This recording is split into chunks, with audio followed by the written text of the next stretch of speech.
할렐루야. 자, 우리 옆에 계신 분들 같이 한번 우리 이렇게 꼭 하시면 좋겠습니다. 복된 자리에서 만나뵙게 돼서 반갑습니다. 자, 우리 한번 고백하겠습니다. 감사합니다.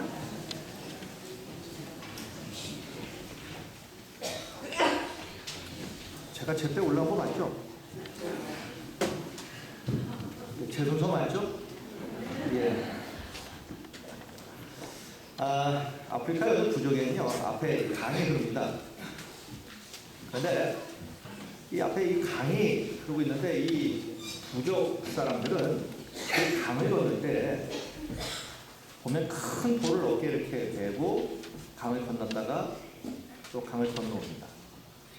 그 외부 사람들이 궁금해서 아니 왜 강을 건너는데 이렇게 큰 돌을 어깨에 대고 갔다 왔다 하느냐 했더니 그 추장이 하는 얘기가 그 강물이 워낙 물살이 세서 큰 돌멩이를 어깨에 짊어지지 않으면 물살에 쓸려 내려간다.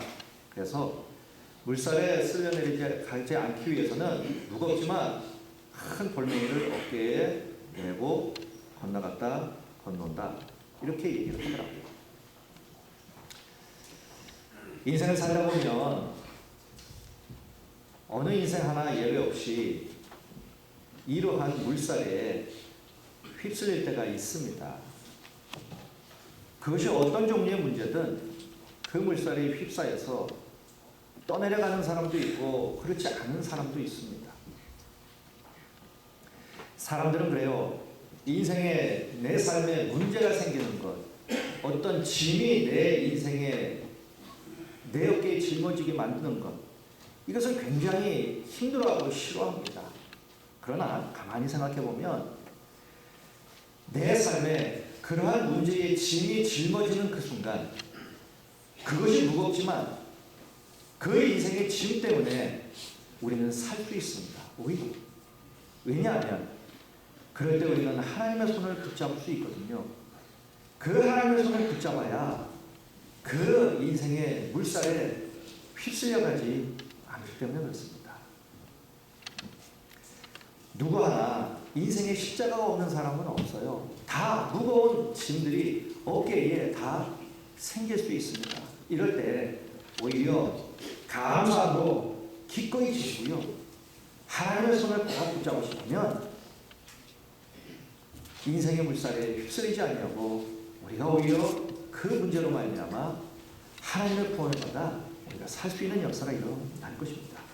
그런데 또 하나 존재의 무게가 가벼워서 떠내려가는 사람도 있어요.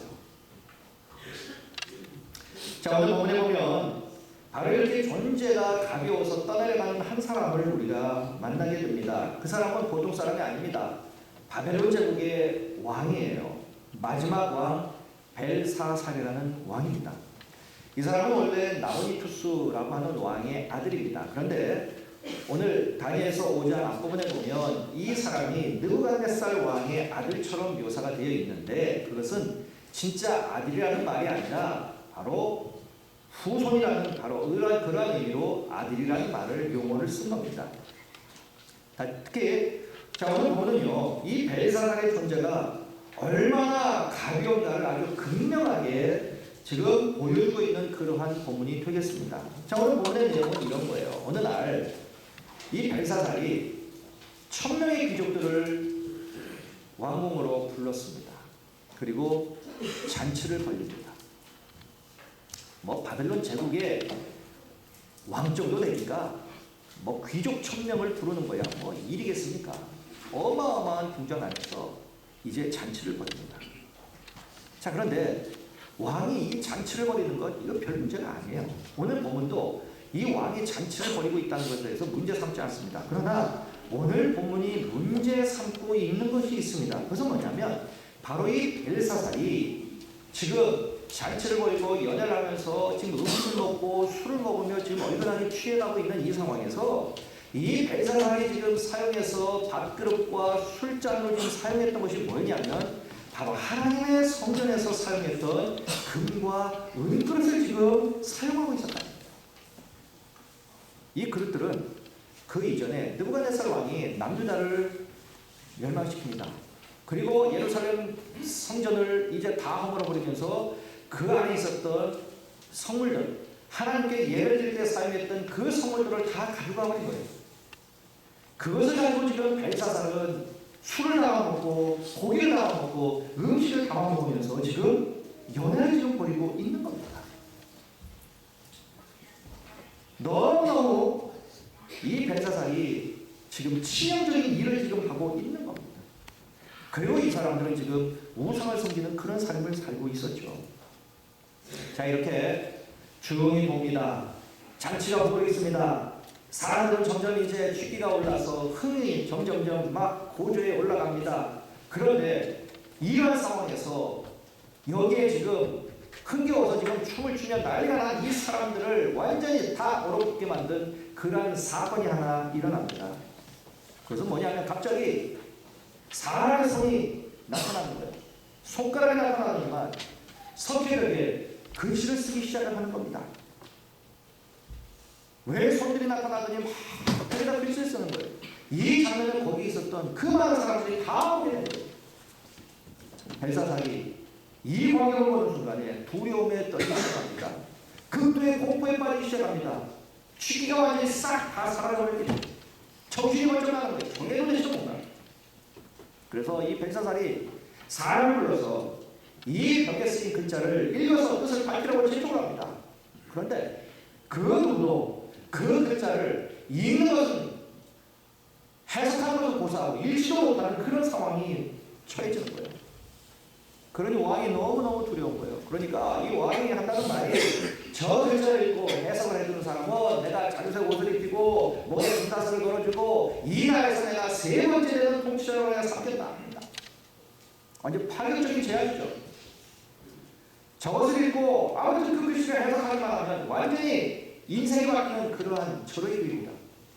그럼에도 불구하고 그 누구나 그 글자를 해석하는 것은 고사하고 읽지도 못하는 그런 상황. 자, 이럴 때 결국 그 글자를 읽고 해석을 해준 사람은 다니엘이에요. 자, 그럼 그 글자의 의미가 도대체 뭐냐? 오늘 본문에 나옵니다. 이렇게 기록되어 있죠. 기록된 글자는 이것이니 곧 메네 데겔 우바르신이라. 그거를 해석하는데 메네는 하나님이 이미 왕의 나라의 시대를 세워서 그것을 끝나게 하셨다 하며, 데겔은 왕의 저울에 달아보니 부족함이 보였다 하며, 메레스는 왕의 나라가 낡아서 메레와 아사 사람에게 분바되었다 합니다. 무슨 말입니까? 한마디로 말하면 당신의 나라는 이제 끝났다는 거예요. 그리고 이제 당신은 죽을 거라는 얘기예요. 이렇게 해석을 한 이유가 뭡니까? 그 벽에 쓰인 글자 가운데에 데겔이라는 글자가 있어요. 이 데겔이라는 글자의 의미는 오늘 본문에 보니까 저울에 달아보니 부족하였다라는 의미예요. 그러니까 하나님이 당신의 저울에다가 이 벨사살 왕을 달아보니까 함량 미달이라는 거예요. 함량 미달. 결국 하나님 앞에서 벨사살의 존재의 무게는 너무너무 가벼웠던 거예요. 함량 미달했다는 겁니다. 그 결과가 어떻게 됐습니까? 그날 밤으로 벨사살은 죽어버립니다. 그리고 그날 밤 그 대제국 바벨론은 남의 나라가 되어버립니다. 5장 30절 31절 오늘 보면 바로 뒤에 있습니다. 그날 밤에 갈대아 왕 벨사살이 죽임을 당하면 메대 사람 다리오가 나라를 얻는데 그때 다리오는 62세였다. 자, 이게 한 절 차이입니다. 30절 31절 한 절 차이에 어떤 역사가 벌어졌느냐? 나라가 바뀐 거예요. 제국이 바뀌어버린 겁니다. 한순간. 이날의 일에 대해서요, 고대 역사가 헤로도투스는 뭐라고 썼냐면 벨사살의 연애로 서방의 모든 사람들이 다 죽임에 있었기 때문에 군사들의 기습이 용이했다. 역사적으로 보면요, 이때 상황을 뭐라고 이야기를 하냐면 이 대제국이 한순간에 멸망하는데 한 사람의 피도 흘리지 않는다. 한 사람의 피도 흘리지 않냐고 왜입니까? 페르시아 군대가 이 바벨론의 도성으로 들어가 보니까 다 취해 있는 거예요. 왕도 시작해가지고 군인들도 모두 전부 다 취해 있는 거예요. 그냥 적수를 한 거죠. 이 사람들 아침에 돼가지고 취기가 이제 취기에서 깨서 아침에 돼서 보니까 나라가 바뀐 거예요. 이런 일이 벌어진 겁니다. 벨사살, 그의 존재가 너무너무 가벼워서 이 사람은 죽음으로 한순간에 떠내려가는 그런 사람이에요.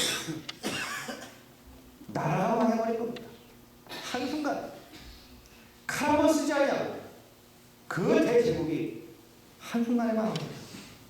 자, 그런데 이 벨사살이 그의 존재의 가벼움으로 인해서 이렇게 떠내려갔던 그때에 정반대로 존재의 무게감을 과시하는 인물이 하나 있었습니다. 바벨론이라는 제국이 멸망하고, 자, 메디아를 거쳐서 페르시아라는 새 제국이 등장하는 역사의 서름들이 한복판에서도 떠내려가지 않냐고 거대한 바위처럼 흔들림이 없는 한 사람이 있었습니다. 그 사람은 바로 다니엘입니다. 다니엘이라는 사람의 존재는 바위 같은 사람이었어요. 그의 존재감을 보여주는 말씀이 있습니다. 다니엘서 1장 21절에 보니까 다니엘은 고레스 왕 원년까지 있으니라. 또 6장 28절에 보니까 이 다니엘이 다리오 왕의 시대와 아사 사람 고레스 왕의 시대에 형통하였더라. 지금 이렇게 말이 나오는데 지금 이 말은 무슨 말이냐면 나라가 바뀌고 제국이 바뀌었음에도 불구하고 이 다니엘이라는 사람은 살아남았어요. 살아남았을 뿐만 아니라 그의 삶은 형통했다는 얘기입니다. 계속해서. 이게 어떻게 가능합니까? 여러분, 대통령이 새로 취임을 해도요, 대통령의 통치 철학에 따라서 사람들이 다 바뀝니다. 대통령의 취임과 함께 수천 개의 자기가 세계인을 기다리는 거예요. 통치자 한 사람이 바뀌어도 이렇게 어마어마한 일들이 일어나는데 하물며 한 나라만 하고 새 제국이 등장한다면 그 평화의 국은 하늘과 땅처럼 어마어마한 겁니다.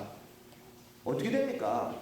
과거의 나라에서 돈을 먹던 사람들은 모두 다 목배임을 당하는 거예요. 살아남을 수가 없습니다. 살아남아서 안 되고요. 여러분, 고려가 망하고 조선이 건국이 됐을 때에 고려 사람들이 어떻게 조선의 총리가 되고 영의정이 되고 좌의정이 됩니까? 이 사람들은 다 합청인 거예요. 살아남을 수가 없는 겁니다.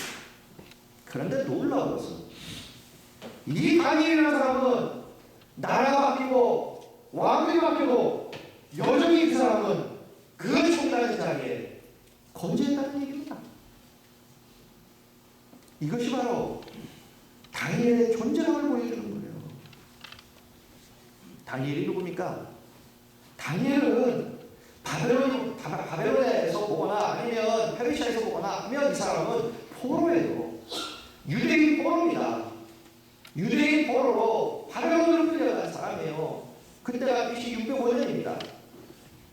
자, 그 이후에 이 사람은 느부갓네살에 의해서 이제 관료가 됩니다. 어릴 때부터 교육을 받아서 관료가 돼요. 근데 이 바벨론의 마지막 왕 벨사살이 죽고 이제 새로운 제국이 이제 들어섭니다. 페르시아가 들어서고 고레스가 이제 왕이 되며 그때가 주전 539년이에요. 그러니까 계산을 보면 이 다니엘은 무려 60년 이상 최고의 인물로 최고의 자리에 있었던 거예요. 그것도 나라가 바뀌고 왕이 바뀌고 이 사람은 여전히 그 자리에 있었단 말이에요. 이유는 이 사람이 그렇게 아무리 잘하는 사람이 아니라 왕이 바뀌고 시대가 바뀌고 나라가 바뀌고 그 시대에 이 사람을 필요로 했기 때문에 그렇다는 겁니다. 이 다니엘이라는 사람을 필요로 했기 때문에요. 그뿐 아닙니다. 손가락이 쓴 그 글씨를 읽고요, 해석할 사람이 없어가지고 왕이 번뇌하고 두려워 떨고 있을 때에 그의 아내 왕비가 한 사람을 청구하는데 그 왕비가 청구한 사람이 바로 이 다니엘이었어요. 왕 앞에는 아무나 청구하는 것이 아닙니다. 아무나 천거했다가 그 사람이 별 볼일 없는 사람이라면 천거한 사람도 천거를 당한 사람도 또 목배을 당하는 거예요. 그런데 왕비가 다니엘을 천거합니다.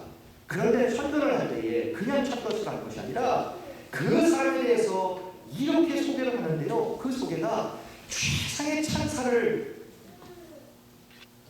보내고 있습니다. 자, 5장 11절 12절에 보니까 이렇게 찬사를 합니다. 왕의 나라에 거룩한 신들의 영이 있는 사람이 있으니 곧 왕의 문진대에 있던 자로서 명철과 총명과 지혜가 신들의 지혜와 같은 자입니다. 왕의 문진 느부갓네살 왕이 그를 세워 박수와 술객과 갈대와 술사와 정장의 어른을 삼으셨으니 왕이 벨드사살이라 이름하는 이 다니엘은 마음이 민첩하고 지식과 총명이 있어 너희 꿈을 해석하며 은밀한 말을 밝히며 의문을 풀 수 있었나이다. 이제 다니엘을 부르소서. 그리하시면 그가 해석을 알려드리리다. 왕비가 번뇌하고 있는 왕에게 다니엘을 천거하면서 뭐라고 소개를 듣냐면 거룩한 신들의 영이 있는 사람, 명철과 지혜와 총명이 신들의 지혜와 같은 사람, 이렇게 칭찬을 합니다.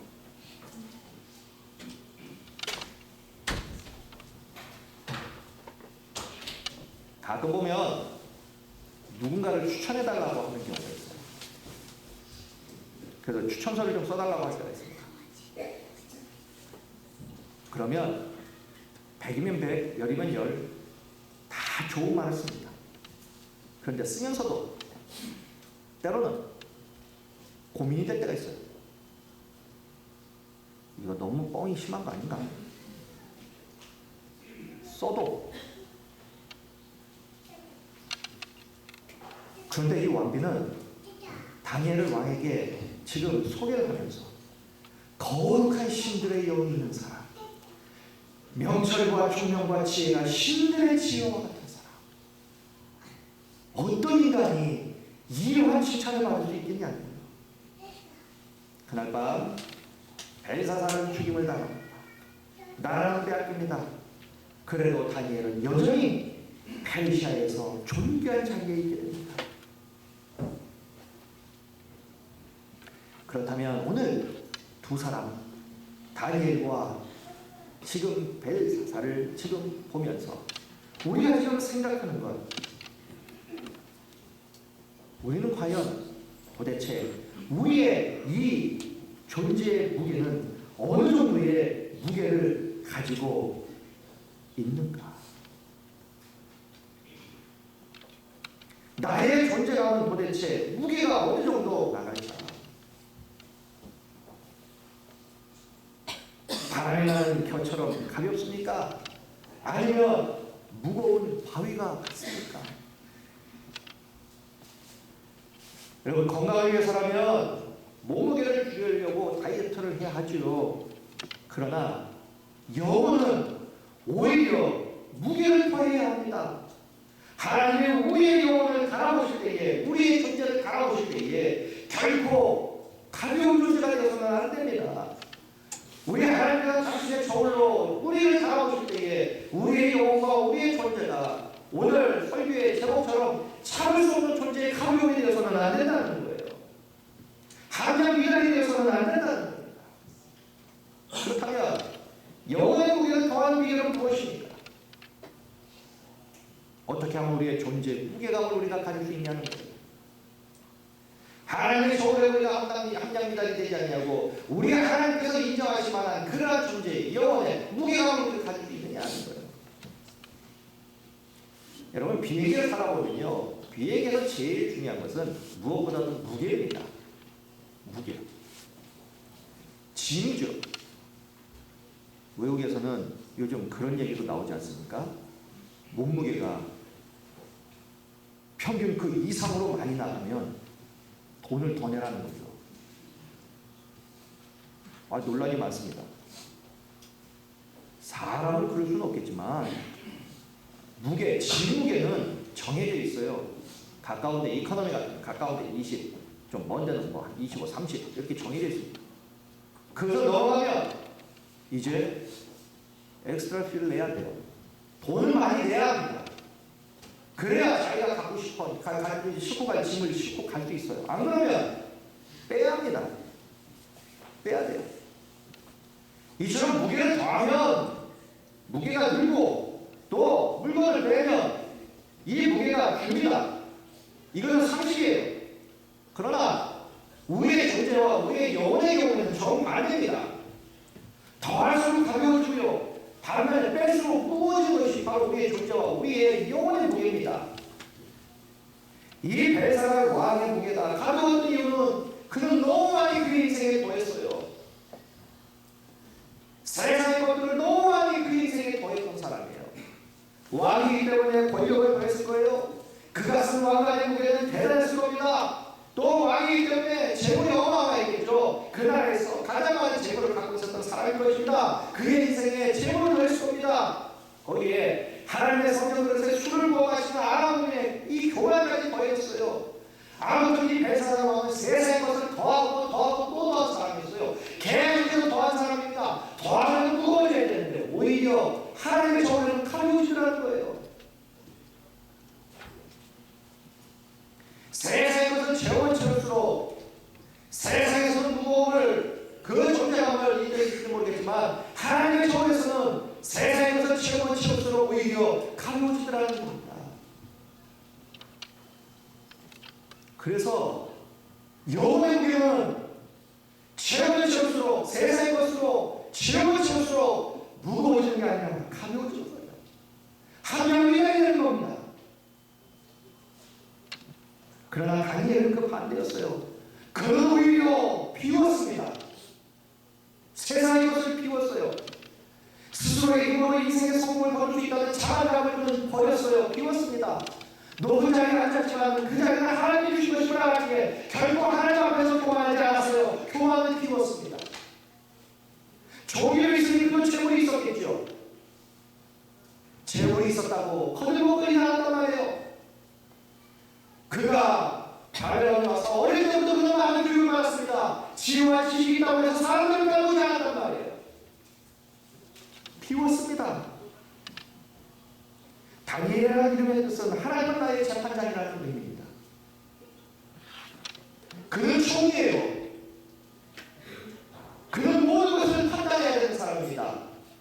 요즘으로 말하면 사법권, 인사권, 행정권 다 가지는 사람이에요. 무언가를 판단해야 되는 사람이에요. 그럼에도 불구하고 모든 것의 마지막 판결자는 하나님은 그가 알았어요. 자신이 옳다고 생각해도 하나님이 틀리다고 얘기하면 그는 그 앞에서 아멘했습니다. 하나님이 자기의 최종 판결자, 재판장이기에 그는 하나님 앞에서 자기 목소리를 내지 않았어요.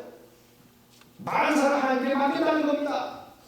높은 자리에 올라갈수록 그는 더욱더 낮아졌어요. 마음의 겸손히 하나님 앞에 비웠다는 겁니다. 비우면 비울수록 하나님 앞에서 그의 존재감과 그의 영혼의 무게는 점점 무거워진다는 거예요. 그는 모든 인간적인 것을 비우고요. 그 빈 영혼 그 빈자리에 하나님을 채웠어요. 하나님의 가치관으로 봤을 때에 별수를 먹는 것들을 그는 버렸어요. 채했습니다. 이렇게 버리고 비울수록 그의 영혼에 하나님의 자리는 점점점 커졌어요. 그의 인생에서 하나님의 비중이 커질수록 그는 점점점 위에 있는 신앙인이 되었다는 겁니다.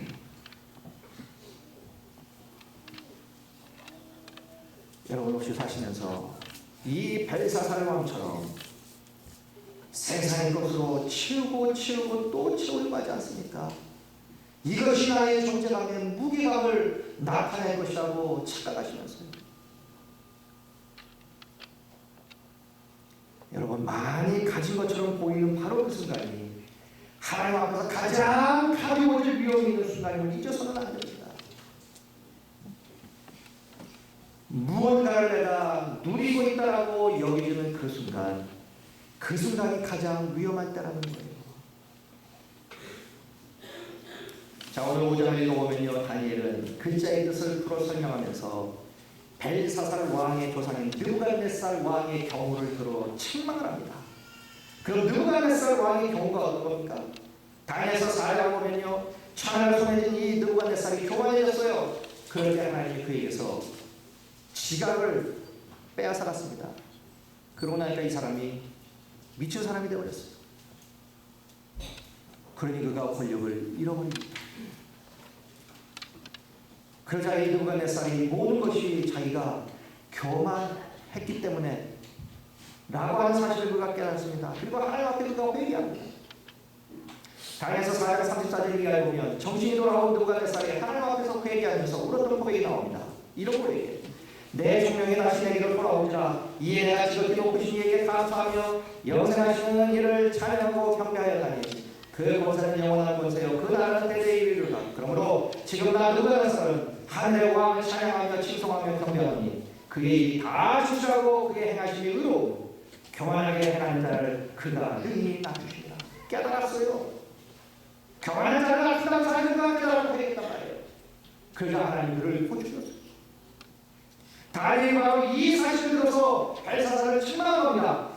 느부갓네살 왕이 이 진리를 알면서도 그 후손인 이 왕은 왜 교만해서 하나님의 성전 그릇으로 술을 부어 마셨냐?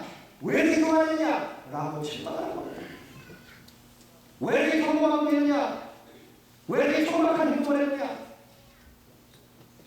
왜 이렇게 존재의 감동으로 살았느냐 하는 거예요. 그러자 하나님의 저울에 그는 여전히 가벼운 존재로 그는 끝나버린 말입니다. 함량 비달렸다는 거예요. 여러분, 사람들은 그렇습니다. 조금 가지면 대단히 가진 것처럼 정말 목에 힘주고 사람들 다 밑으로 보고 교만하게 삽니다. 세상이 주는 무슨 이름 그거 가지고 대단한 사람처럼 그렇게 삽니다. 내가 누구랑 어떤 사람인데 대단한 것처럼 그렇게 삽니다. 여러분, 그런 거 별거 아니에요. 그런 것을 채워봐야 내 존재감에 무게가 나가느냐? 아니라는 거예요. 내 영혼의 무게가 나가느냐? 천만의 말씀이라는 거예요. 모든 세상의 시대를 막론하고 동서양을 막론하고 가만히 보면 진리는 통해요. 동양이든 서양이든 똑같은 속담이 있어요. 뭐냐면 사람이 가득하면 벼가 있으면 고개를 숙인다고 하는 것처럼 동서양이랑 똑같은 얘기가 나옵니다. 존재감이 있는 사람은 그렇게 경거망동하게 그렇게 살지 않아요. 조금 가지고 있다고 대단하게 없다고 비굴하게 이렇게 살지 않는다는 겁니다.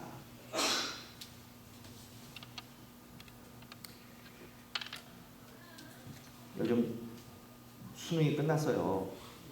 애들이 이 학교 저 학교 시험도 보고 이제 조금 있으면 또 정시 원서도 넣겠죠. 세상이 그렇더라고요. 일정 차이로 학교가 바뀌기도 합니다.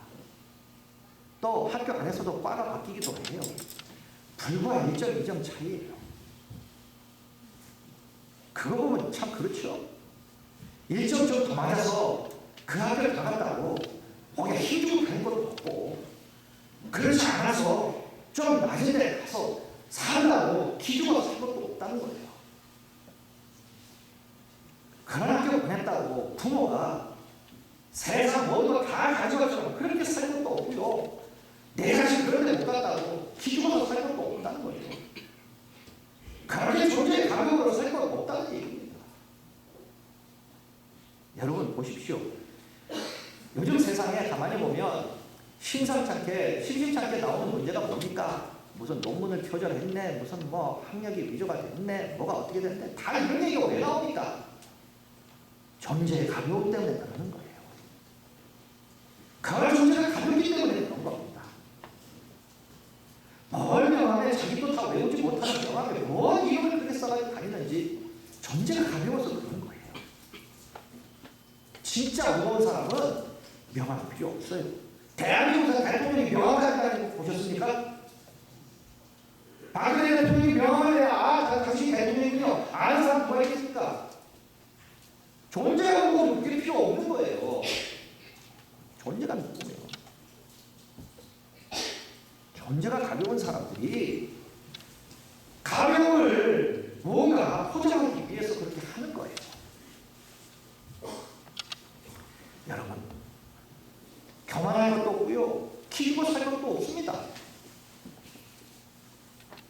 내 존재가 하나님 앞에 하나님의 앞에서 무게감을 인정받을 수 있으면 그 인생이 가장 복된 인생이에요. 그 인생이 성공하는 인생이에요. 여러분, 세상은요 그런 존재감이 없는 그런 사람 필요하지 않습니다. 무게감 있는 신앙인을 찾아요. 하나님도 그런 사람을 찾습니다.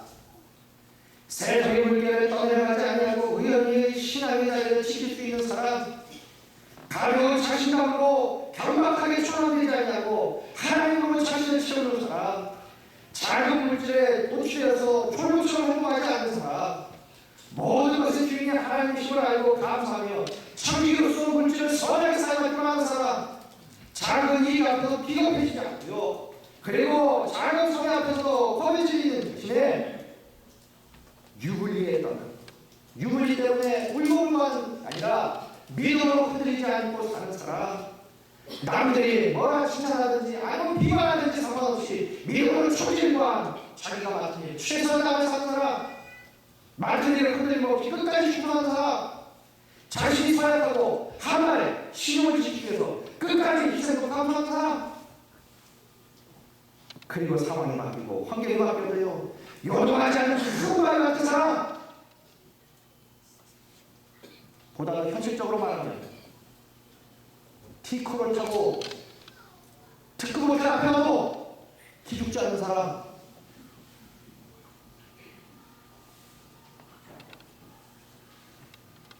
사람이 대한민국에서는 그렇죠. 아무튼 큰 차 타고 길거리에 나가야 뒤에서 빵빵거리지도 않는답니다. 실험을 했어요. 검은색의 대형 세단이 앞에 있는데 불이 바뀌었어요. 그런데 빵빵거리지 않는답니다. 이게 세상의 가벼움이에요. 이게 세상의 가벼움입니다. 우리는 그렇게 살 사람들이 아니라는 거예요. 이것이 바로 인격의 무게고요, 신앙의 무게입니다. 그럼 우리 이제부터 우리도요 무게 있는 신앙이 되기 위해서 비우십시오. 영혼을 비우시고요, 하나님 앞에서 청소해 주십시오. 그리고 그 빈자리에 하나님을 채우십시오. 이처럼 영혼 안에 하나님을 모시고 사는 그 사람의 영혼, 그 존재가 그것이 하나님의 조언에 가장 무게가 나는 그러한 존재가 됩니다. 그리고 묵묵히 주님의 뜻이 이루어지길 기다리면서 힘들어도 어려워도 그냥 가볍게 흔들리지 말고요, 믿음의 무게를 지켜 나가시길 바랍니다. 예수님도 말씀하셨죠. 키제를 하면 바람에 날아가는 것은 다 겨는 날아갑니다. 존재의 가벼움은 다 날아가 버리면 알아요. 존재의 무거움 알고만 하는 겁니다. 우리 모두가 다 이를 알고 있어야 한다는 겁니다. 알고 계시면 추천드리겠습니다. 그래야 되는 겁니다. 그래서 하나님이 당신의 돌로 우리의 믿음과 존재의 무게를 갈아오실 때에 하나님이라는 사람이 우리 중에는 단 한 사람도 없이를 바랍니다. 오히려 태산 같은 믿음으로 어떤 상황과 문제 앞에서도 흔들리지 않고요, 끝까지 믿음을 지켜서 그 믿음의 그릇과 크기만큼 풍성함과 축복의 깊이를 누리며 사시는 우리 모두가 다 되시기를 주님의 이름으로 간절히 축원드리겠습니다. 자, 기도하시겠습니다.